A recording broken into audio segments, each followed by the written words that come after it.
Halo, selamat siang saudara. Inilah breaking news jelang Timnas Indonesia versus Jepang menuju Piala Dunia bersama saya Tili Reabella. Laga Timnas melawan Jepang di kualifikasi Piala Dunia zona Asia Grup C sore nanti jadi ujian bagi Timnas Indonesia di bawah asuhan legenda sepak bola Patrick Kluivert. Skuad Garuda akan melawan Jepang yang pernah mengalahkan Timnas di Stadion GBK November tahun lalu.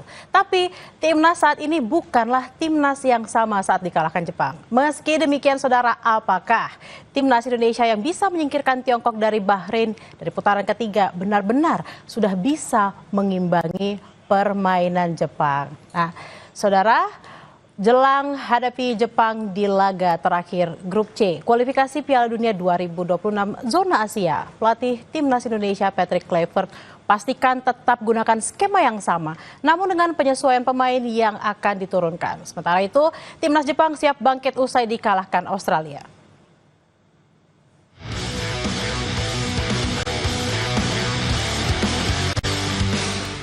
Jepang menjadi ujian Timnas Indonesia naik level. Bayangkan dari sisi peringkat FIFA, Jepang di peringkat 15, sementara Indonesia peringkat 123. Kemenangan Jepang saat menggilas Timnas 4-0 di GBK November tahun lalu rasanya sudah membuktikan kualitas Jepang sebagai tim nomor 1 Asia saat ini. Meski demikian, asa Garuda untuk bisa membuat kejutan di Osaka bukan hal mustahil. Penampilan menjanjikan skuad Garuda di dua laga terakhir bisa jadi melecut Timnas lebih percaya diri. Dua kali menang tipis atas dua tim Asia dengan peringkat di atas Timnas, yakni Bahrain, peringkat 84, dan Tiongkok peringkat 94 FIFA, rasanya cukup membuat pasukan Samurai Biru Jepang waspada akan sepak terjang oleh Romani dan kawan-kawan di Stadion Suita Osaka.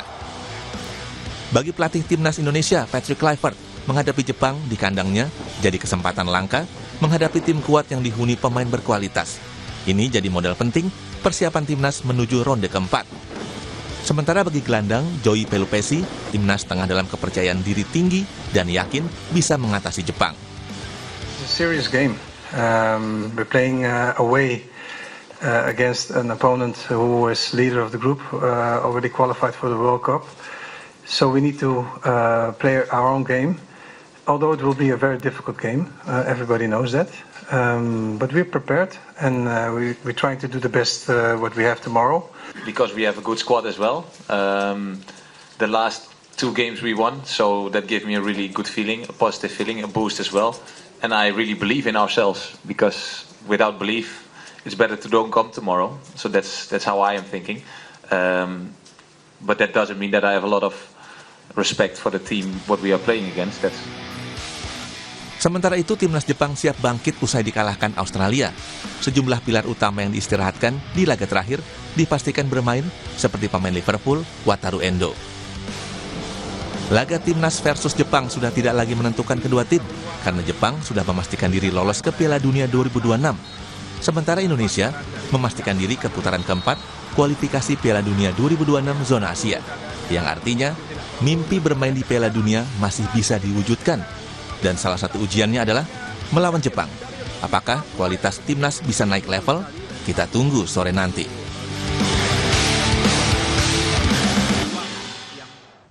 Jepang bakal menjamu Timnas Indonesia pada laga pamungkas Grup C putaran ketiga kualifikasi Piala Dunia 2026. Laga digelar di Stadion Suita Osaka, Jepang dengan kick-off pada waktu 17.35. Supporter Timnas Indonesia siap mendukung tim Garuda dengan memenuhi tribun Suita City Football Stadium di Osaka. Sebanyak 3.000 tiket yang disediakan tuan rumah untuk pendukung Timnas Indonesia pun sudah ludes terjual.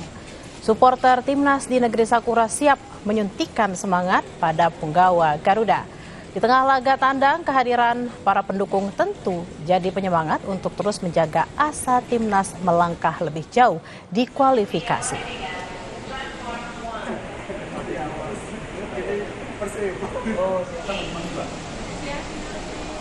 Sore nanti akan jadi ujian bagi Timnas Indonesia di bawah asuhan legenda sepak bola Belanda Patrick Kluivert.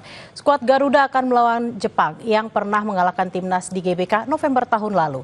Tapi Timnas saat ini bukanlah timnas yang sama saat dikalahkan Jepang.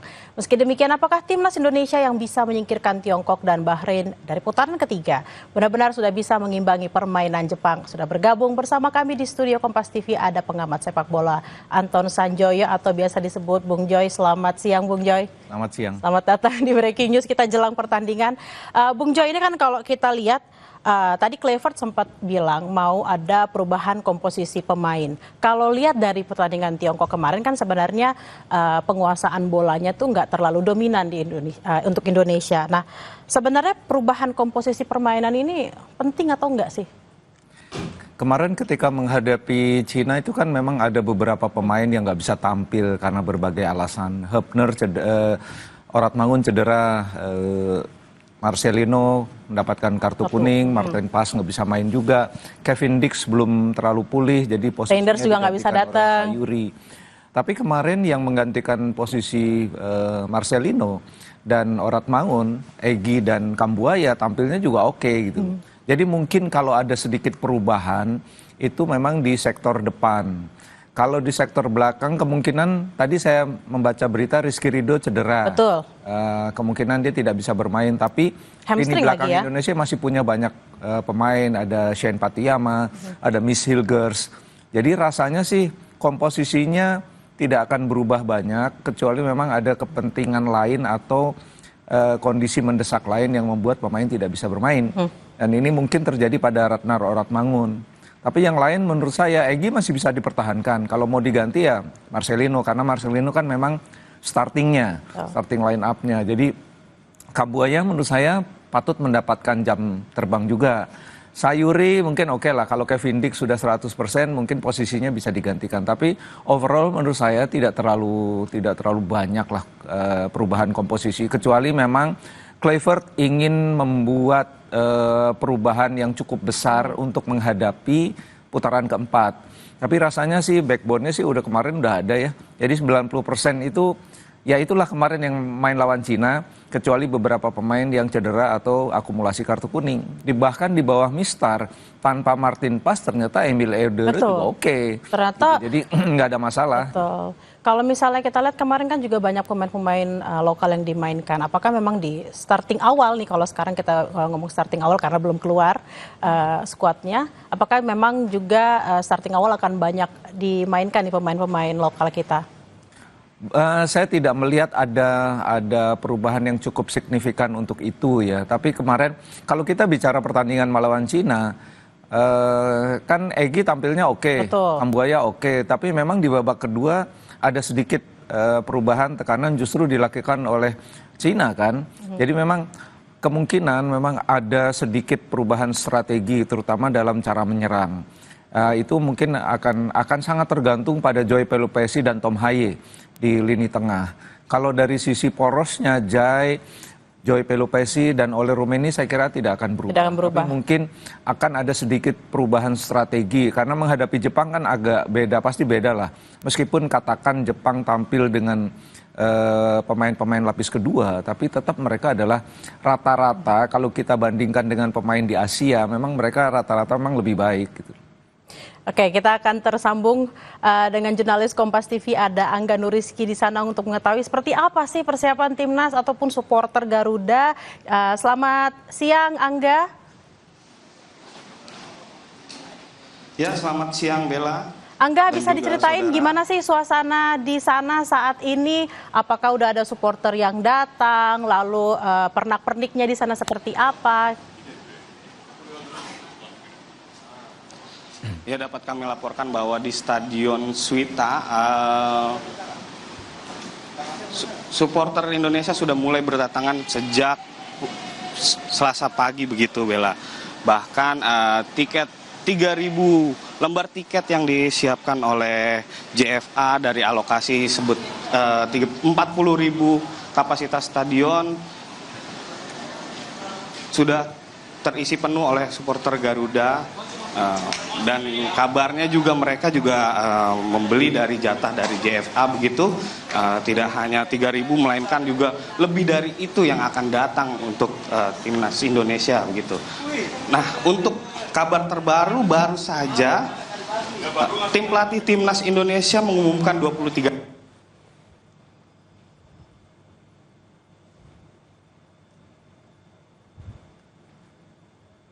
Angga?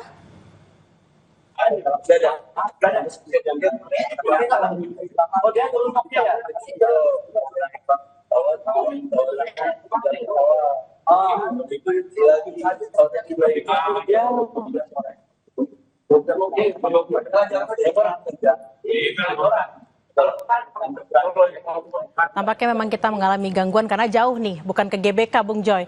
Kita nelponnya langsung ke Osaka. Nah tadi jurnalis Kompas TV Angga Nuriski sempat mengatakan sudah keluar nih 23 final squad nih untuk Jepang versus Indonesia.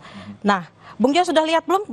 Bung Joy, ini kalau kita lihat kan tampaknya memang tidak terlalu ada perubahan ya, karena di sini Marcelino masuk ke dalam skuad, Bung Joy. Apa yang bisa dilihat dari skuad yang akhirnya dikeluarkan oleh? Rasanya memang Marcelino harus masuk lagi karena dia kan baru saja bebas dari akumulasi kartu kuning. Kalau Ratnar Oratmangun masuk pun menurut saya itu wajar saja karena memang mereka ini kan bersama Kevin Dix yang kemarin tidak bermain melawan Cina, itu kan sebetulnya memang starting 11. Jadi nggak mengherankan lah. Katakan Marcelino sudah tersedia sekarang, ya dia bisa main, bisa menggantikan Kambuaya atau bisa menggantikan Egy. Tapi pasti ada pertimbangan-pertimbangan khusus karena saya kira kalau misalnya Marcelino bermain di belakang oleh Romeni bersama siapapun, bersama Egy kah, bersama Kambuaya kah, rasanya memang tidak ada masalah juga. Karena kan kita sedang bersiap untuk menghadapi putaran keempat, di mana memang pasti akan lebih berat dibandingkan home and away pada grup C. Itu jadi saya kira memang Kluivert sedang mempersiapkan tim terbaiknya, menyusun skuad terbaiknya supaya nanti kita betul-betul siap. Untungnya masih ada 2 pertandingan uji coba kan sebelum Oktober, kalau tidak salah melawan Kuwait dan Lebanon.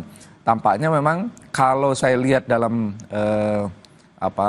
nilai pertandingan hari ini, nilainya memang sangat besar, artinya value-nya akan lebih banyak kepada Indonesia karena melawan Jepang bagaimanapun walaupun mereka menurunkan lapis kedua tapi ya tetap Jepang.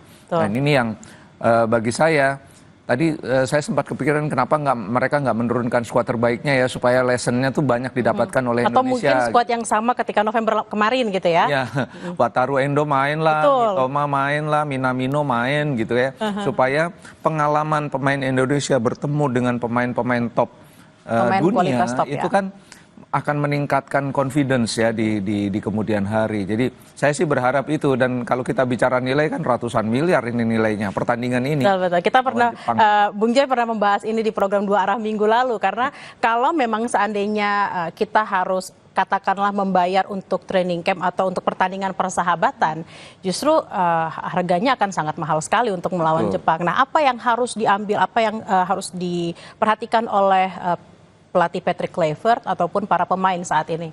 Ya, menurut saya ini pengalaman yang berharga sekali ya, bukan saja bagi pemain tapi bagi Kluivert.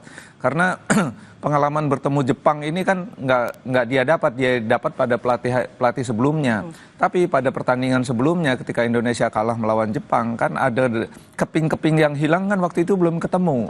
Terutama keping di nomor 9. Nomor posisi nomor 9 dan posisi nomor 6-8. Yang ini yang rasanya kalau misalnya keping-keping yang hilang itu dipatenkan sekarang melawan Jepang kan teruji betul. Artinya apakah betul bahwa poros antara Joy Pelupesi dan Ole Rummenigge sudah menjadi kekuatan utama skuadnya Indonesia. Kalau tidak kan belum ada ujian yang betul-betul mumpuni untuk mereka gitu loh. Nah ini yang saya pikir kalau yang dilawan adalah ketemu misalnya Joy Pelupesi ketemu Wataru Endo, itu kan luar biasa gitu loh. Kita bisa menyaksikan bagaimana lessonnya nanti yang bisa kita dapat, bagaimana mereka sejak mulai pemanasan, lalu mulai laga, manner di lapangan, gesture di lapangan, itu kan semua bisa dipelajari. Mentality terutama ya. Ini yang menurut saya value-nya tuh nggak ternilai, priceless ya. Jadi harusnya kalau saya berharap ya supaya pemain-pemain top itu main lah ya, supaya Indonesia dapat pelajarannya tuh hebat banget gitu. Ini kan kalau tidak salah memang kalau kemarin di Australia Wataru Endo tidak main, kali ini kayaknya main nih Wataru Endo nih. Apa nih yang harus dimanfaatkan sebaik-baiknya sama timnas Indonesia? Betul, kalau kita lihat kebiasaan siapa yang dibawa ke konferensi pers, Pasti biasanya main. dan Wataru Endo kan kapten. Betul. Gitu loh. Kemarin waktu saya lihat di line up-nya Jepang melawan Australia, hampir semua pemain muda, under 23. Baru terakhir Take Kubo main menit ke 80 kalau nggak salah. Tapi menurut saya tidak cukup ya. Australia sendiri kan dapat kemenangannya tuh kalau nggak salah golnya menit ke 80. Ya, sudah menit-menit babak kedua, menit akhir babak lah. kedua akhir. Jadi memang mereka pun menang beruntung juga melawan tim U23-nya Jepang lah gitu katakan. Anda bisa bayangkan kalau mereka menurunkan paling tidak 6 atau 5 pemain Mitoma masuk di situ misalnya. topnya Eropa ya kan. Ya itu pelajaran yang luar biasa banget gitu. Nah ini kan kalau kita lihat kemarin mungkin ada faktor cuaca juga di situ. Waktu kemarin main di GBK karena Ole Romani dimainkan hampir sepanjang babak 90 menit kan agak ngos-ngosan gitu Bung Joy, agak kecapean gitu. Nah jika terjadi nanti di pertandingan berikut ini, apa yang harus dilakukan oleh pelatih? Ya, memang kalau main di sini tuh kan bagi pemain yang dibesarkan di Eropa, Betul. tingkat kesulitannya bukan cuaca yang panas sebetulnya, kelembaban yang tinggi. Nah ini yang mungkin mereka tidak akan dapatkan di Osaka. Jadi udaranya juga lebih dingin, udah pasti. Dan yang pasti kelembabannya juga tidak setinggi di sini. Jadi menurut saya kalau misalnya Ole Romani main 90 menit juga nggak masalah gitu. Karena memang kemarin hampir semua pemain itu di babak kedua kan ngedrop.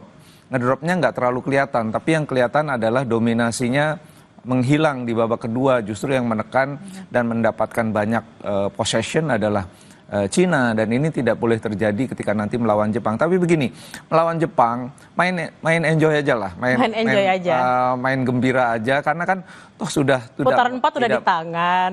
Udah tidak mempengaruhi posisi Indonesia. Betul. Juga. Kalah lawan Jepang sekalipun bukan hal yang aib kan gitu. Jadi main enjoy aja karena Jepang pun sebetulnya butuh menang. Satu, main di Osaka, mereka sudah berjanji untuk menutup putaran ini dengan kemenangan. Dan yang kedua, udah pasti mereka juga nggak mau kehilangan poin terlalu banyak. Karena kalau melawan Indonesia kan peringkatnya di bawah jauh. Waktu peringkatnya di bawah jauh, koefisien mereka, perkaliannya terhadap lawan itu akan membuat mereka ngedropnya banyak banget. Nah sebaliknya Indonesia kalau bisa menang lawan Jepang, koefisiennya tinggi, bisa naik 4 atau 5 peringkat. Jadi ini sama-sama penting sebetulnya. Belum tapi lagi bagi persoalan Indonesia lesson aja lah, pelajaran aja gitu. Belum lagi persoalan mentality, menang nih ngelawan